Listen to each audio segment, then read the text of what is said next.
नमस्कार दोस्तों, स्वागत है फिर से आपका एक और नए वीडियो में। दोस्तों हम इस वीडियो में डिस्कस करने जा रहे हैं अनएम्प्लॉयमेंट को, मतलब कि बेरोजगारी को। दोस्तों हम इस वीडियो में बेरोजगारी से रिलेटेड जितने भी क्वेश्चंस हैं सबको एड्रेस करने की कोशिश करेंगे और मुझे पूरा यकीन है कि आप जब ये वीडियो पूरा देख लेंगे तो आपके मन में अनएम्प्लॉयमेंट यानी बेरोजगारी से रिलेटेड कोई भी डाउट नहीं रहेगा। जैसे कि दोस्तों मैं इस वीडियो में डिस्कस करने वाला हूँ सबसे पहले डेफिनेशन ऑफ अनएम्प्लॉयमेंट, बेरोजगारी क्या होती है, फिर डिस्कस करेंगे अनएम्प्लॉयमेंट रेट क्या होता है, उसके बाद हम डिस्कस करेंगे टाइप्स ऑफ अनएम्प्लॉयमेंट, उसके बाद डिस्कस करेंगे कॉजेज ऑफ अनएम्प्लॉयमेंट, फिर हम डिस्कस करने वाले हैं current status of unemployment in India और साथ ही साथ दोस्तों हम फ्लिप कर्व के बारे में भी जानेंगे। दोस्तों ये वीडियो काफी ज्यादा इंटरेस्टिंग एंड इन्फॉर्मेटिव होने वाला है। प्लीज वीडियो को लास्ट तक जरूर देखें, काफी मेहनत से मैंने वीडियो को बनाया है। दोस्तों आइए वीडियो को स्टार्ट करते हैं। आइए दोस्तों सबसे पहले हम अनएम्प्लॉयमेंट को डिफाइन करते हैं एक बेसिक डेफिनेशन से। दोस्तों अनएम्प्लॉयमेंट है क्या? Basically it refers to a situation where a person actively searches for an employment but is unable to find a work. मतलब दोस्तों ये हुआ कि एक ऐसा सिचुएशन जिसमें कि कोई आदमी है वो रोजगार खोजता है लेकिन उसको रोजगार नहीं मिलता है, तो इस कंडीशन को हम अनएम्प्लॉयमेंट कहते हैं। यहाँ पे दोस्तों हम समझेंगे लेबर फोर्स को कि लेबर फोर्स क्या होता है। जैसे कि दोस्तों लेबर फोर्स का मतलब हुआ कि working age population who is either employed और who is unemployed but actively searching for job. मतलब दोस्तों कि वैसी पॉपुलेशन जो वर्किंग एज ग्रुप में हो और वो जॉब सर्च कर रहे हो या फिर जॉब कर रहे हो, इन सारे पॉपुलेशन को लेबर फोर्स कहा जाएगा। दोस्तों मैं यहाँ पे आपको बता दूं कि जो इंडिया में जो वर्किंग एज पॉपुलेशन है वो 15 साल से लेके 59 ईयर्स तक के एज को वर्किंग एज पॉपुलेशन में कंसिडर करा जाता है। दोस्तों आइए हम अब अपना अगला क्वेश्चन को एड्रेस करते हैं। अगला क्वेश्चन है who is an unemployed person, मतलब कि अनएम्प्लॉयड पर्सन हम किसको कहेंगे? तो according to economists, person who is not able to get employment for even 1 hour in half a day. मतलब हाफ ए डे में अगर वो 1 घंटे का भी उसको कोई भी काम नहीं मिलता है तो वैसे लोगों को अनएम्प्लॉयड पर्सन कहा जाएगा। तो अब आइए हम अपना अगला कॉन्सेप्ट समझते हैं दोस्तों अनएम्प्लॉयमेंट रेट को। दोस्तों अनएम्प्लॉयमेंट रेट कैलकुलेट करने के लिए हम टोटल अनएम्प्लॉयड पॉपुलेशन को डिवाइड करते हैं लेबर फोर्स से। यहाँ पे दोस्तों लेबर फोर्स का मतलब वही हुआ working age population in between age group 15 to 59 and ये लेबर फोर्स का मतलब हुआ। दोस्तों आइए अब हम अपने अगले क्वेश्चन को एड्रेस करते हैं। दोस्तों अब हम देखेंगे टाइप्स ऑफ अनएम्प्लॉयमेंट। दोस्तों there are various types of unemployment, जैसे कि पहला है स्ट्रक्चरल अनएम्प्लॉयमेंट, दूसरा हो गया फ्रिक्शनल अनएम्प्लॉयमेंट, फिर हो गया आपका डिसगाइज्ड अनएम्प्लॉयमेंट, चौथा हो गया आपका सीजनल अनएम्प्लॉयमेंट, पांचवा साइक्लिकल अनएम्प्लॉयमेंट। दोस्तों ये 5 तरीके के मेनली अनएम्प्लॉयमेंट होते हैं। आइए हम एक एक करके सबको डिस्कस करते हैं। दोस्तों सबसे पहले हम डिस्कस करते हैं structural unemployment. It is cause due to mismatch between required skill and workers skill. मतलब कि दोस्तों जो एम्प्लॉयर है उनको जैसा स्किल चाहिए वैसा स्किल वर्कर्स के पास नहीं होता है, जिसके वजह से मिसमैच हो गया तो फिर उनको रोजगार नहीं मिलता है और फिर अनएम्प्लॉयमेंट जनरेट हो जाता है। दोस्तों ये स्ट्रक्चरल अनएम्प्लॉयमेंट था। ये बेसिकली स्ट्रक्चर के बदलने से होता है, जैसे कि नई नई टेक्नोलॉजी के आ जाने से, गवर्नमेंट के कुछ पॉलिसीज बदल जाने से इस तरीके के बेरोजगारी उत्पन्न होते हैं। आइए हम इसको एक डायग्राम से समझने की कोशिश करते हैं। दोस्तों मान लेते हैं कि एक कंपनी है XYZ जो कि टेक्सटाइल यानी कपड़े का कंपनी है और एक मॉडर्न इंडस्ट्री है। यहाँ पे हाईटेक मशीन्स लगाई गई है, आप देख सकते हो। तो क्या हुआ कि जब कंपनी एस्टेब्लिश हुआ तो कंपनी चलाने के लिए कुछ वर्कर्स की जरूरत होंगे और वर्कर्स मिलेंगे कहाँ? दोस्तों ये कंपनी का HR है, ये निकल गया अपने कंपनी के लिए वर्कर्स ढूंढने के लिए। घूमते घूमते एक गांव में पहुंचता है, वहां ये पाता है कि 4 लोग थे ABCD, ये चारों अनएम्प्लॉयड लोग थे, इन चारों को जॉब चाहिए थी। तो ये गांव में जाके बोला जिनको भी जॉब चाहिए भाई अपना हाथ उठाओ। तो भाई ये चारों लोग बेरोजगार थे तो चारों लोगों ने अपना अपना हाथ खड़ा कर दिया कि भाई मुझे जॉब चाहिए, मुझे जॉब चाहिए, मुझे जॉब चाहिए। फिर कंपनी के HR ने कहा कि मेरे पास जॉब्स तो बहुत है लेकिन जिनके पास कंप्यूटर का नॉलेज है वो सामने आए, मैं उनको अभी जॉब ऑफर करूंगा। तो दोस्तों यहाँ पे इन चारों में से B के पास कंप्यूटर की कोई नॉलेज नहीं थी, C के पास भी नहीं थी और D के पास भी कंप्यूटर की कोई नॉलेज नहीं थी। बट ये था वो पढ़ा लिखा था, इनके पास कंप्यूटर का नॉलेज था। तो जो स्किल्स चाहिए था HR को वो सिर्फ A के पास था, इसलिए जो HR है वो A को जॉब प्रोवाइड करेगा, लेकिन B, C और D ये तीनों के तीनों अनएम्प्लॉयड रह जाएंगे। मतलब ये इन तीनों को जॉब नहीं मिलेगा। सो दोस्तों ये एक एग्जांपल हुआ स्ट्रक्चरल अनएम्प्लॉयमेंट का कि इस तरीके से मिसमैच होता है। सो दोस्तों आइए हम अपना अगले तरीके का अनएम्प्लॉयमेंट देखते हैं।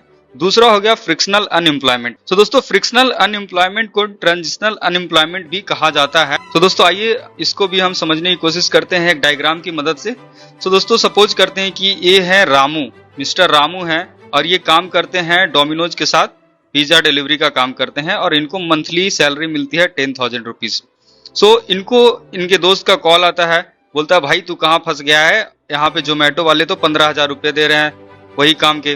तो अब रामू का दिमाग खराब होता है, तो रामू सोचता है कि अब मैं जॉब चेंज करूंगा, डोमिनोज छोड़ूंगा। जो रामू है इनको रेजिग्नेशन लेटर देता है और ये अपना जॉब के लिए अप्लाई कर देते हैं जोमेटो के पास। तो इस बीच का जो ड्यूरेशन रहा, मतलब कि रामू ने जब तक डोमिनोज को छोड़ा और जब तक जोमेटो को ज्वाइन नहीं किया, इस बीच का जो ड्यूरेशन में रामू बेरोजगार रहा और इसी को हम ट्रांजिशनल पीरियड बोलते हैं और या फिर इसी को हम फ्रिक्शनल अनएम्प्लॉयमेंट कहते हैं। सो दोस्तों यही फ्रिक्शनल अनएम्प्लॉयमेंट था। आई होप आपको समझ में आया होगा। आइए बढ़ते हैं आगे। आइए दोस्तों हम तीसरे तरीके का अनएम्प्लॉयमेंट को डिस्कस करते हैं जो कि है डिस्गाइज्ड अनएम्प्लॉयमेंट, जिसको हम छिपी हुई बेरोजगारी भी कहते हैं। It is also called hidden unemployment. इस तरीके के अनएम्प्लॉयमेंट कॉमनली ग्रामीण क्षेत्र में मिलते हैं और खास करके जो मिडिल क्लास के फैमिली होते हैं वहां पे ये बहुत कॉमनली देखा जाता है। सो इस अनएम्प्लॉयमेंट में दोस्तों ओवरऑल प्रोडक्टिविटी ऑफ लेबर बहुत ही लो रहता है, मतलब कि प्रोडक्टिविटी बहुत ही कम रहता है एंड मार्जिनल प्रोडक्टिविटी तो लेबर का वो जीरो होता है। दोस्तों मैं यहाँ पे आपको बता दूं मार्जिनल प्रोडक्टिविटी का मतलब है extra output per unit from input, ये आपका मार्जिनल प्रोडक्टिविटी हो। सो आइए दोस्तों हम डिस्गाइज्ड अनएम्प्लॉयमेंट को भी एक डायग्राम की मदद से समझने की कोशिश करते हैं। सपोज करते हैं दोस्तों कि एक गाँव है जिसमें घर है और इसमें कुछ मेंबर्स हैं घर के और इनके पास एक पेरेंटल प्रॉपर्टी के नाम पे एक छोटा सा लैंड है। दोस्तों काम के नाम पे क्या करते हैं कि ये चारों पांचों लोग हैं वो इसी खेत में इंगेज रहते हैं और अपने आप को कहते हैं कि हम तो खेती कर रहे हैं। मतलब कि एक छोटी सी लैंड पे एक या दो लोग से ज्यादा की रिक्वायरमेंट नहीं है, बट घर के सारे लोग सारे सदस्य इसी खेती में इन्वॉल्व हैं और अपने आप को कह रहे हैं कि हम खेती कर रहे हैं। तो दोस्तों इस केस में होता क्या है कि जो ओवरऑल प्रोडक्टिविटी है वो बहुत ही कम होती है। यहाँ पे इनको लगता है कि ये एम्प्लॉयड हैं, खेती कर रहे हैं, लेकिन रियल मायने में यहाँ पे दो लोग की ही जरूरत थी, बाकी यहाँ पे जो 3 लोग लगे हुए हैं वो तो बेरोजगार ही है ना। तो इस तरीके की जो अनएम्प्लॉयमेंट होता है इसको डिस्गाइज्ड अनएम्प्लॉयमेंट मतलब कि छिपी हुई बेरोजगारी कहते हैं। आई होप आपको समझ में आया होगा। आइए दोस्तों हम अगला डिस्कस करते हैं। तो दोस्तों अगला हो गया सीजनल अनएम्प्लॉयमेंट। ये तो बहुत ही सिंपल है दोस्तों, जैसा कि नाम सजेस्ट कर रहा है, सीजन की वजह से जो अनएम्प्लॉयमेंट आ जाता है मेनली ये किसानों में होता है। जैसे कि राबी सीजन और खरीफ के जो बीच का जो टाइम रहता है वो उस टाइम पे जो किसान होते हैं वो कुछ काम नहीं कर रहे होते हैं तो बेरोजगार की कैटेगरी में आएंगे, तो ये सीजनल अनएम्प्लॉयमेंट हो गया। उसके बाद दोस्तों हम देखेंगे साइक्लिकल अनएम्प्लॉयमेंट। दोस्तों साइक्लिकल अनएम्प्लॉयमेंट होता है the variation in the number of unemployed workers over course of economic up turns and down turns. मतलब ये हुआ दोस्तों कि जब इकोनॉमी बहुत अच्छा चल रही है, अर्थव्यवस्था बहुत अच्छे तरीके से काम कर रही है, तो उस वक्त क्या होगा कि लोगों को रोजगार भी ज्यादा मिलेगा, लेकिन जब मंदा मंदी बाजार रहेगा तो लोग वैसे भी बेरोजगार रहेंगे। इसको हम आप इस ग्राफ से समझ सकते हो कि जब इकोनॉमी है वो अच्छे परफॉर्म करेगी तो लोगों को रोजगार ज्यादा मिलेगा और जब इकोनॉमी जब धीरे धीरे डिक्लाइन करेगी तो अनएम्प्लॉयमेंट है वो बढ़ेगा। सो दोस्तों ये पांचों तरीके का हमने अनएम्प्लॉयमेंट को डिस्कस किया। आई होप आपको ये समझ में आया होगा।